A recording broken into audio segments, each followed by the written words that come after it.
Kemudian ada pertanyaan, apakah itu ciri Islam? Maka kita tidak perlu berkecil hati pada saat memang arah kita tidak fokus pada itu. Apakah ciri pondok itu berarti otomatis menunjuk sebagai ciri Islam? Kemudian apakah itu ciri kenabian, ciri nabi? Bagi contoh begitu, cirinya nabi, ciri Islam, dan ciri pondok. Kalau kita mengacu kepada Al-Quran, mengacu kepada pelajaran-pelajaran kitab yang ada, banyak orang yang tidak memahami, bisa dikatakan begitu. Para nabi, para rasul, kalau kita menelaah seperti di kitab Al-Filatus Sajarah, kemudian juga di Al-Filah tentang teknologi, filah tentang kitab filah tentang pertanian, filah tentang sains, petunjuk dari guru kita begitu ya. Guru kita, dari guru-guru begitu.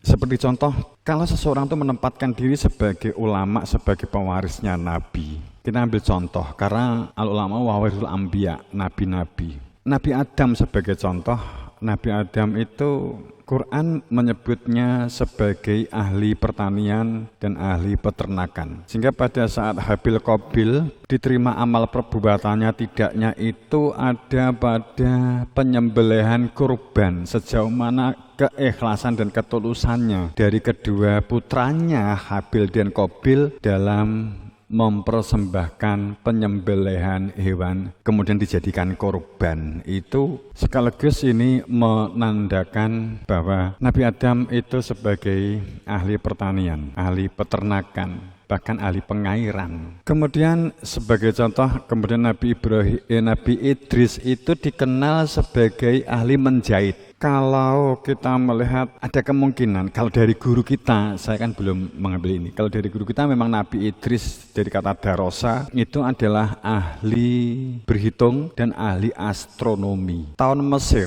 yang ada piramid dengan Nabi Idris itu dulu Nabi Idris. Ada yang berpendapat seperti itu. Ahli menghitung kait dengan astronomi, ahli perbintangan. Kenapa beliau menyelami tentang astronomi?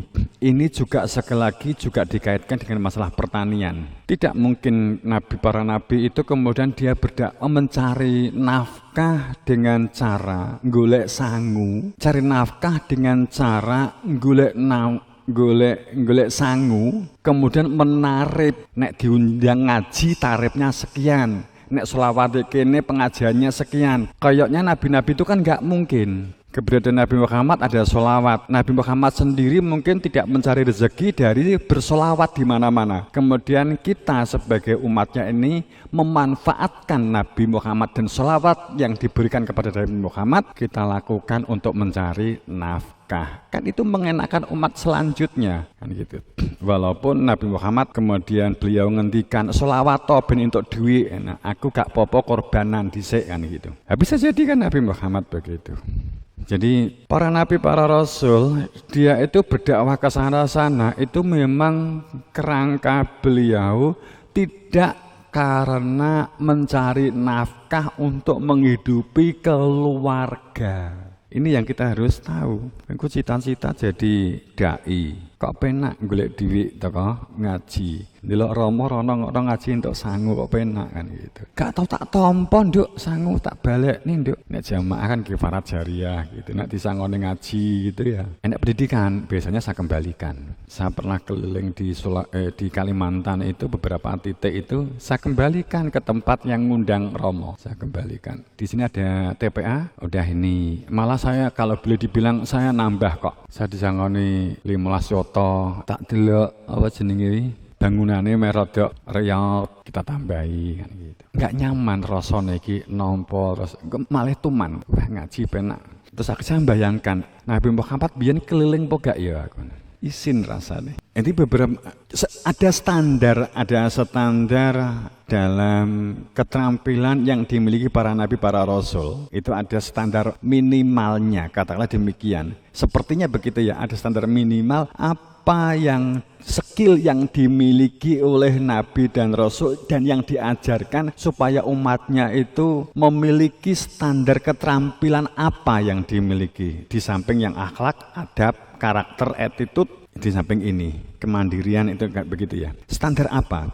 Ada jangka pendek, itu adalah sifatnya keterampilan. Ada jangka pendek sifatnya keterampilan yang kita bekalkan kepada diri kita melalui formal ataupun non formal. Kemudian pembiasaan untuk memiliki akhlak yang baik, membentuk karakter dan cara berpikir yang saintis. Itu adalah jangka menengahnya. Kemudian jangka panjangnya itu adalah kemampuan komunikatif dan sistem musyawarah. Kemudian tujuan keempatnya adalah perennial, tujuan keabadian. Tujuan keabadian apa yang dimiliki, yang mestinya dimiliki oleh para pengikutnya para nabi itu? Jangka pendek, jangka menengah, jangka panjang, jangka perennial. Perennial tujuan abadi. Perennial itu maknanya abadi, tujuan keabadian. Kalau kita menuju Jakarta sebagai Masjidil Aqsa-nya, sebagai titik terjauhnya, tujuan abadi kita itu adalah ketemu sang pemilik Jakarta, sang pemilik alam semesta, Allah. Seandainya ngomong dunia adalah presiden begitu, dapat menyatu dengan Tuhan. Maka mutlak kita berangkat ke sana, pijakannya adalah mengenal. Pijakan kita bergerak menuju Jakarta karena kita mengenal apa, kebutuhan apa yang akan kita ambil.